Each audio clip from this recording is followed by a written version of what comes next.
What I love about New Albany is the 4th of July parade. Sports. Starbucks. My other home. Very supportive to my business, and I think businesses in the area kind of all look out for each other. Everything. All right, Beth, welcome to White Fence Living. How are you? I'm great. Thank you so much for having me. Yeah. So I've learned to ask if anybody's done a podcast before. So have you been on a podcast? I've done one, so Nice. Definitely a novice. Me too. So we'll figure it out. And I would welcome you to Brick House Blue, which I kind of can. But as we were talking, you were with Innovate New Albany. Let's start there. So tell me about what your involvement with it was. Sure. So in 2018, I was looking to move my nonprofit organization called Buddy Up for Life. I had been working out of my kitchen for 10 years and thought it was time to try to get an office. Yeah. So I was pleasantly surprised and welcomed into the Innovate New Albany family.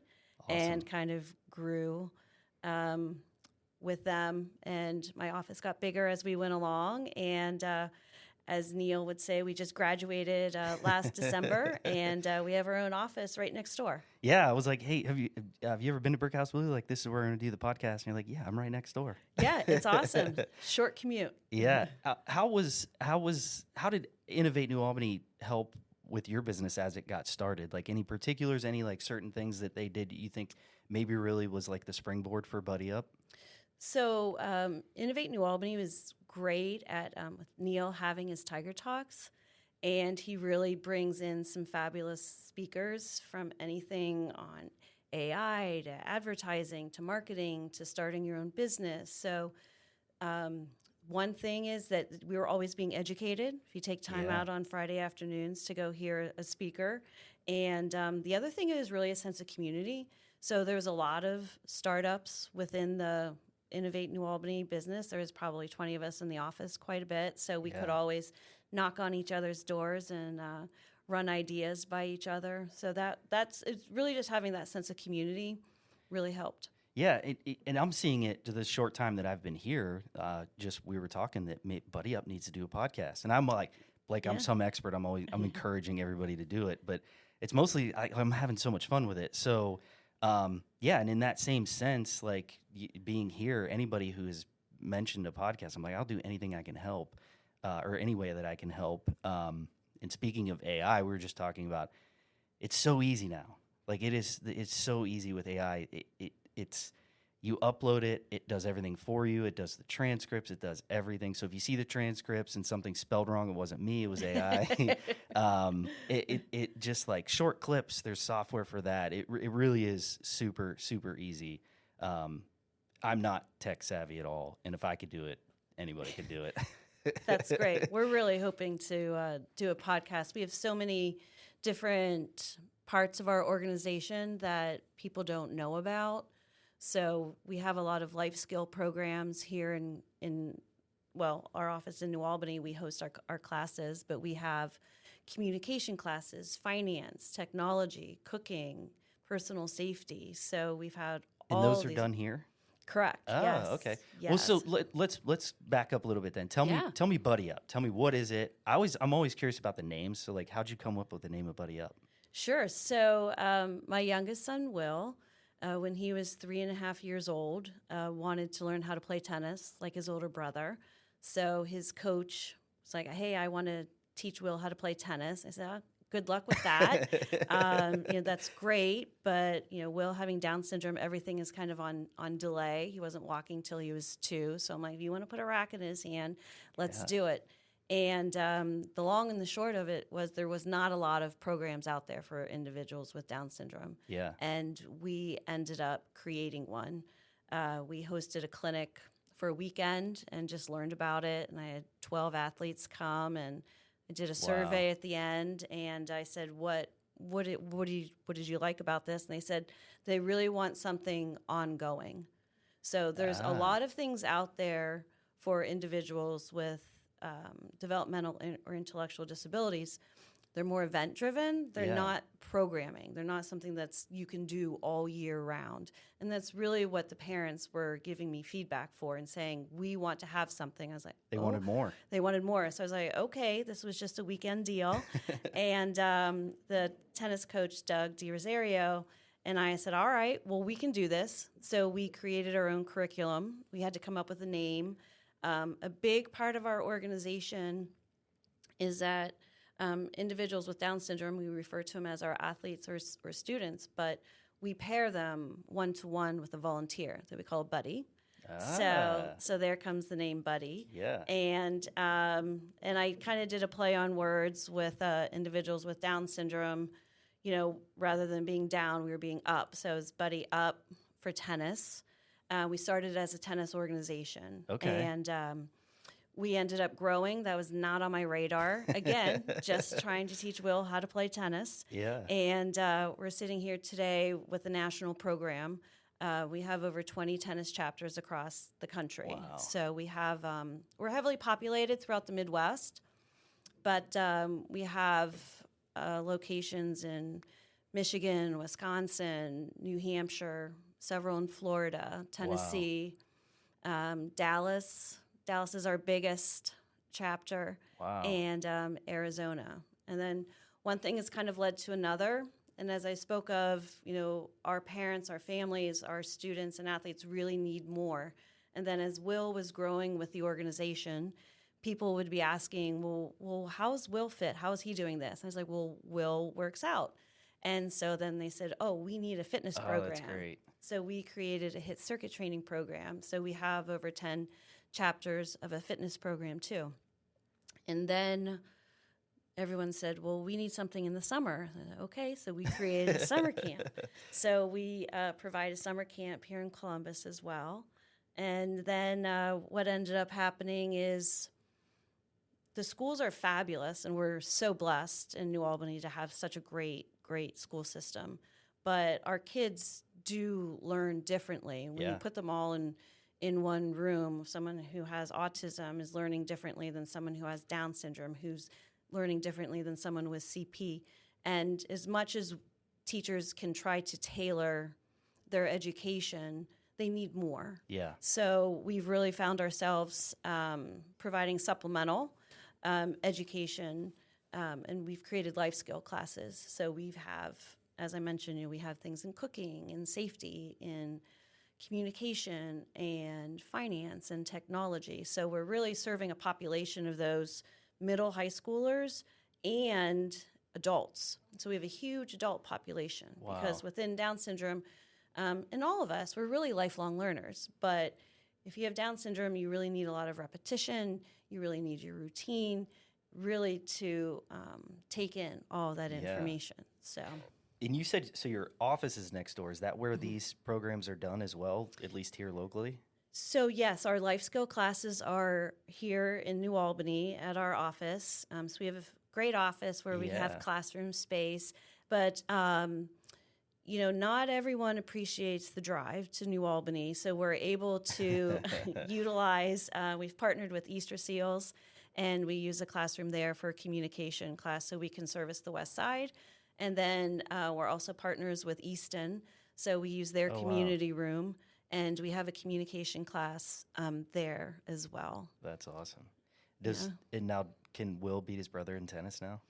Some days, yeah. So Will, but Will's true love was football, and he played on the New Albany football team. So that was kind of heartbreaking in terms of he's supposed to be the founder of tennis, but he did both sports. They're not good cross training, but he did them both. Oh, that's great. So Will is graduated now. Like, where is he at in that? So Will just graduated May of 2024, and he is now at a program at Vanderbilt University. Oh, wow. So it's been a great opportunity for him. That's great. So what's that look like? What's the program look like? Is that something that Vanderbilt specializes in? Like what?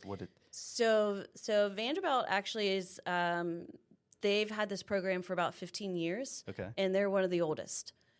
universities that provide a program for individuals with intellectual disabilities. So it's very competitive to get in. These programs are really small. Yeah. They're like 12. Wow. They only have 12 students. Wow. And so his program focuses both on his program is more academic driven. They don't focus on a lot of the life skills or that sort of thing. They're really focused on his career. Yeah. So he wants to go into education, and he's had some conversations with New Albany that he's planning to come back and be an assistant teacher there. So he'll actually, the plan is that he would get a certificate and then be able to do that, which is very unique for a lot of these programs. They don't offer that. So he's in an apartment and That's great. doing all the things that a typical freshman is doing, and Ubering and Venmoing and eating Chipotle every Saturday, and texting home for money. So he's on par with his brother for that way. Yeah, too. that sounds great. Man, that's really really a cool story. It's funny how like life just leads you to a certain path, right? It's like you never thought you would do that. Man, really really cool. So I want to know a little bit more about Will then. So Yeah. I too love football. And so I did peek at his Instagram. I told you I try not to like do too much research because I just kind of want to learn as we're talking. I think that helps anybody that's going to listen. They're asking better questions than I will, but I did look at his Instagram, and he does work out. He's huge. So tell me about Will. Just what's he like? Yeah, Will in some ways is like any 20-year-old male who is, I always say 85% of the time Will has really good judgment, and 15% of the time I have no idea what's going to happen. So he definitely keeps us on our toes. Really cool thing about Will and a lot of individuals with Down syndrome is I think they have a really unique perspective. I think their lens on life is just so amazing, and it's so pure, and it's just really cool. So I love his outlook. He's never afraid. He always tries really hard. He's super determined, and he doesn't give up. That's why we own the phrase, where there's a will, there's a way. Yeah, He like owns it. that, literally and figuratively. He works really hard. And it's funny, when he played high school football, he played on D-line, and, he would get double teamed sometimes because people didn't know he had Down syndrome. Yeah. And, it's just, my husband would sit there and, be cringing. But he held his own. He was never afraid, and he loved it. So, Well, as much as he liked working out, I understand. Like, looking at Yeah. the pictures, I'm like, man, he does. He Yeah. spends some time in the gym. just working on the upper body. So, not big on the sit-ups. Well, now that's all he has to worry about. Now it's Yeah. That's great. I would love to meet Will sometime.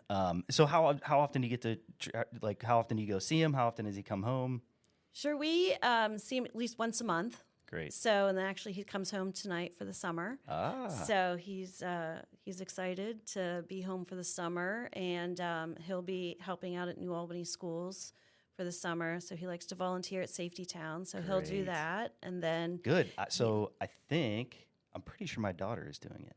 awesome. 3 of the 4 did it. One I think missed, I think it was COVID, maybe, I don't know, Yeah. but yeah. So we'll be around there. Yeah, he'll be there too. He likes to work in Adventureland. So, like I said, he's pretty adventurous. So, That's really cool. So he'll be doing that. He'll be helping with the summer program, the extended school year program that New Albany offers. So he'll be working in the primary building there. So he's all about kids this summer. Yeah, and keep him busy, right?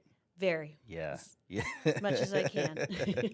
That's good. So I'm curious more about his opportunity to potentially come back, as a student or as a teacher's assistant. What does that look like?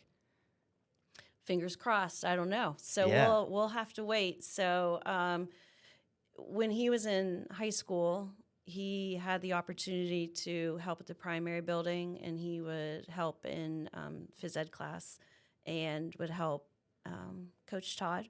Yeah. So it's really about our school systems are great.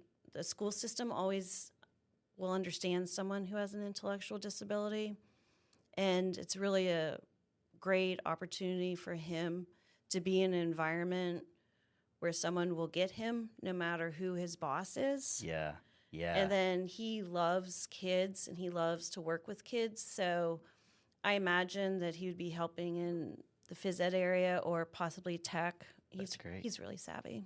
Can make me a really good Google slide presentation. So I need him to help me out here. So yeah, I just figured out I can hit buttons and make noise, and you're doing it well. I'm like a kid now, so it's like a soundboard. So I'm gonna have to touch it, but I think I can make an applause or some sort of noise, or I not. don't know. Well, it'll come. It'll come. In We'll the have to middle of press more nowhere. buttons. Yeah. That's really interesting. So I taught phys ed for a while. I went to Otterbein, graduated.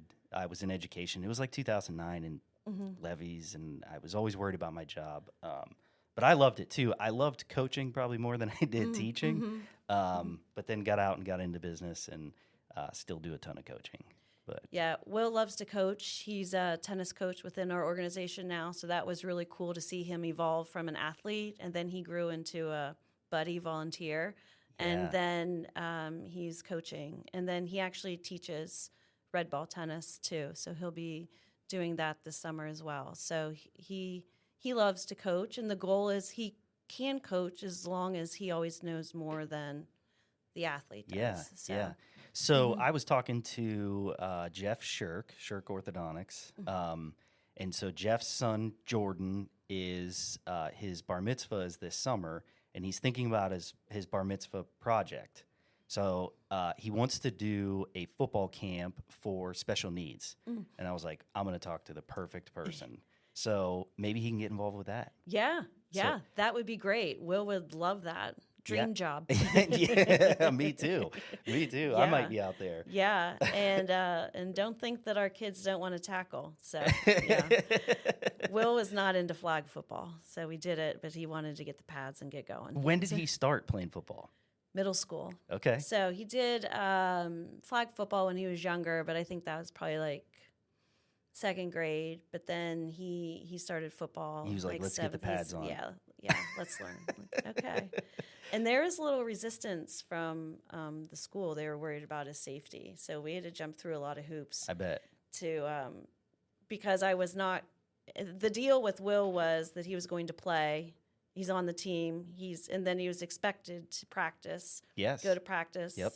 Every practice, not miss a practice, and be part of the team. Of course, he wasn't going to, be a starter. Yeah. But we always had the agreement he's never going in before the game starts or after the game for a touchdown or anything. He plays. If there's no time for him to play, that's fine. Yep. But this was not a handout, and he worked really, really hard. That's great. And Coach Finn was great. Taught him a lot about football, faith, family, finish. We all lived it, Yeah. and he still talks about finishing. It's an amazing process. I coached football for a long time and now with youth, but to watch young men and women, because I coach track too, when they come in as freshmen or you see them as middle schoolers and they're babies and to when they leave, and you can attribute a lot of that to like their experience in sport because it's so hard. It's so physically, mentally, emotionally demanding. Yeah.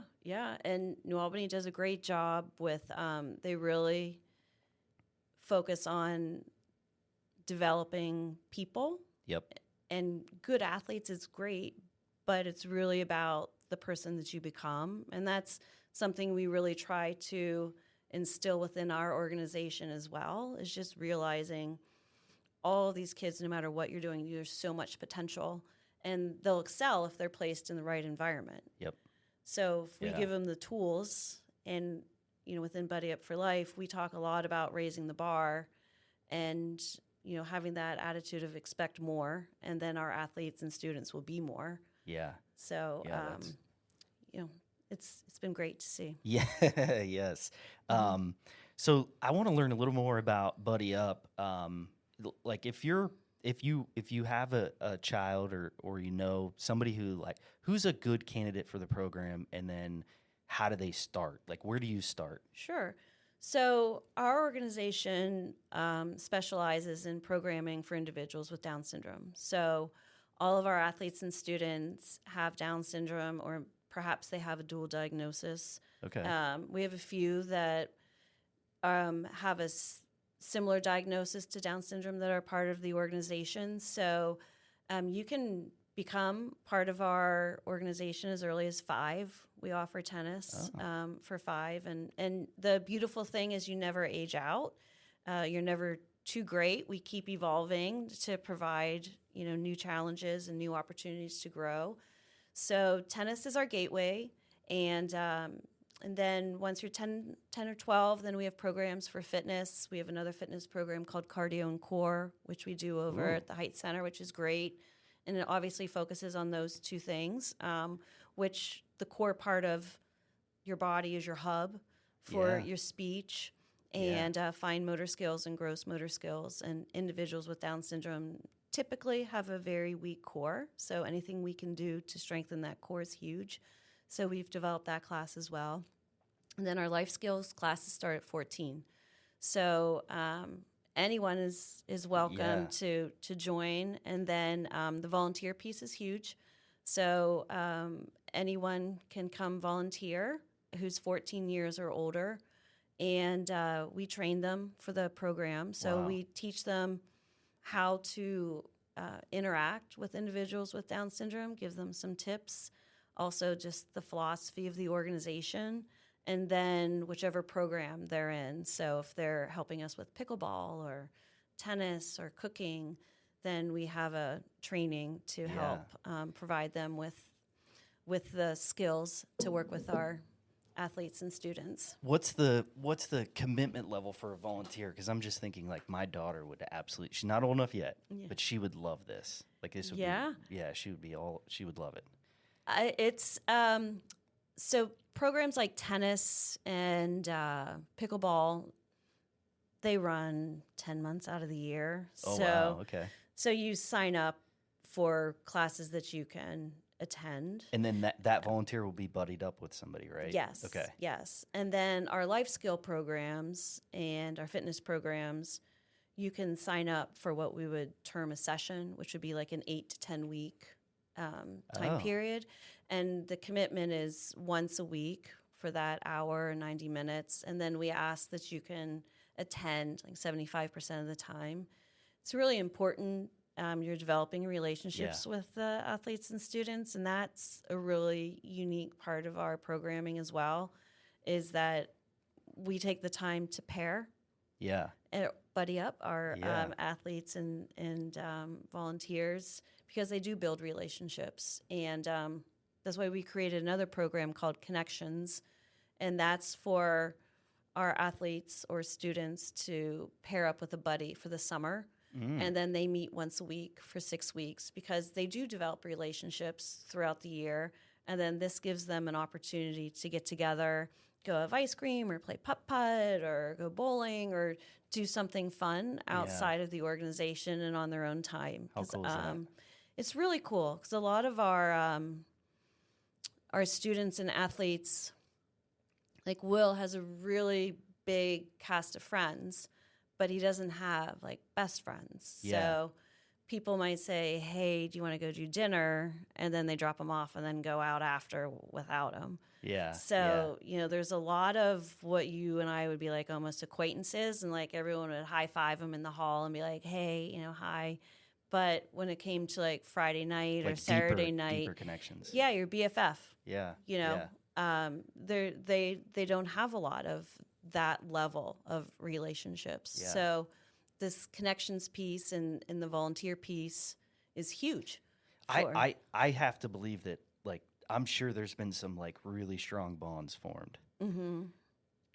You don't have to name, but like any specific scenarios or anything, like, because I just picture if you're going to spend that amount of time, number one, you're volunteering, right? So you're committed to it, you're passionate about it, but elaborate on that. Like, are there any like specifics? Oh, yeah. So we have great examples. I have a New Albany example. So Ben Barber is an athlete and a student within our organization, and his buddy is Tommy Niederprim. And Tommy, he volunteered in high school, And then when he would come home on break in college, he would come. And then now he's graduated college and working, and he's volunteering again. That's awesome. And he brings Ben to tennis, and they're best buds. Yeah. And they've developed quite a relationship, and they have a really strong and special bond. And it's awesome to see. That's amazing. I'm sure there's endless. We have endless. It's really cool. It's fun, and Tommy's a really great example of people stay within the organization. So what's the oldest? You said around 5 they could potentially start, right? So what's the oldest? What's the youngest? So, well, we started when Will was 3.5. Call me crazy. So then I upped it to 5. So yeah, it's hard to keep someone engaged for 90 minutes at that age. And so 5 is our youngest. Our oldest athlete right now is 45. Wow. So we had one in their 50s, and unfortunately they passed. But you don't age out. And like I said, you're either they're looking for programming. I mean, a lot of Down syndrome associations reach out to us because then we provide a program. They're great at resources, great at connecting families, but they don't always have ongoing programming. So that's where we can come in and partner with the Down syndrome associations and then provide that programming. And a lot of adults, they're staying home with mom and dad. Yeah, and I'm sure there's need less more social opportunities. Yeah, and just naturally there has to be less opportunities for the older you get. Absolutely. And what happens too is, like, Will he did t-ball, he did taekwondo, I had him in anything I could think of to help him and keep him busy and to make him stronger. And you can hang. I mean, a lot, like Will could hang on his own, and everyone, has different athletic abilities, but he could hold his own. But then, like, once Little League baseball, like, then it got to be like, and coach pitch was good, but then when it was, like, then it gets the real really serious. It was very serious, and it was beyond Parks and Recs, and he couldn't play baseball anymore. I mean, they have Miracle League, and there's other opportunities, but it wasn't on a team and traveling and doing all those things. So what happens is, once you get to that middle school, like 12-year-old, that's when really we see an influx of people signing up within our programs too. So we have, we can fill that need where, they can't hang with their peers too much anymore. Yeah. So then we provide them, this becomes their team. So, and Special Olympics does a great job, and they have basketball, and they have different things that we don't do. Yeah. So, someone could be playing tennis, and then they take a break, and they have Special Olympics basketball, and then they come back. So, it's really good complement to each other. So how are you doing this? How did you do it? So retail background, right? Yeah. Like everybody here. Yes. So you're in retail, and I know it started gradual, but like, I mean, you obviously know everything there is to know about this. Well, right? I learn as I go, but ironically, I was in planning and allocation, and I worked for Express when Michael Weiss was there. So I had great mentors, and the limited world, and in that world, there was a lot of processes in place, and there was a lot of expectations. So there was, every Monday morning I have a touch base with my team. My coaches know how to do a hindsight meeting. So, I mean, there's lots of things that are great checks and balances. And then in planning and allocation, before you would implement something across every single store, you tested it. So we test, and we use Columbus as our home base. Yeah. And then I know, like, once we've tested and proven things, then we can roll this out to all of our chapters. So ironically, there's a lot that I use from my days at Express. Well, and I bet the level, like the size of which, it is now, the bigger it gets, probably the more that big retail experience has got to help. I mean, it has to come into play when you're, day to day. Yeah. I think there's things that I've used. I I was the financial arm to the merchants, so we would have to go into open to buy meetings and ask for money, and you learned how to ask for money. And as a nonprofit, you're always asking for money, and you have to learn not to take it personally. And not everyone can give money, and so. But when I'm building a plan and I'm building a budget, there's rules I would never plan down because it express you would never plan down or you're going to be down. So there's definitely some things that. Is managing my open to buy or managing a budget, they're the same. So I'm thankful that I had some of that financial background that could apply to, running a nonprofit. Yeah, and so is that how you're basically funded? Are you funded through, like, is there a cost associated with being with the program, or is it funded through donations? What's the primary source? Primary source is donations. So we rely heavily on donations. We have a really great gala. It's really fun. Over 400 people come. It's down at Kemba. Conspiracy Band plays, and it's a party. It's a celebration of our athletes and students. So I encourage anyone and everyone to come because it's not your typical. There's a lot of galas out there that are fun, but I think ours is really special. And is it in the summer? When is it? It's it'll be February 28th. Okay. It's in the winter, but our athletes and students are a part of it, and it's just a really special night. But that's our largest fundraiser of the year, and that's where we spend. We rely heavily upon that event to carry us through the year. We also apply for several grants. And then we do partner with the Down Syndrome Association. So our various chapters, a lot of the Down Syndrome associations help support because we do have to pay all the tennis coaches, all the pickleball coaches. We have to pay for court time. People don't give you that for free. Or it's like Tuesday at 2 when no one can come. Yeah. So if knowing here and if I need to sleep well that Dallas can be up and running, the next day we pay. So there are small fees where our athletes and students do pay because you have to have skin in the game. Yeah. If you don't pay and it's rainy out, then, mom might not want to take you. But if she knows, she's got $20 invested, then she, is going to take you. So we do have small payments, but the payments do not cover the cost of the programming. Of course. So that's where we have to do our fundraisers and grants and all that great stuff. Corporate sponsors, I would assume?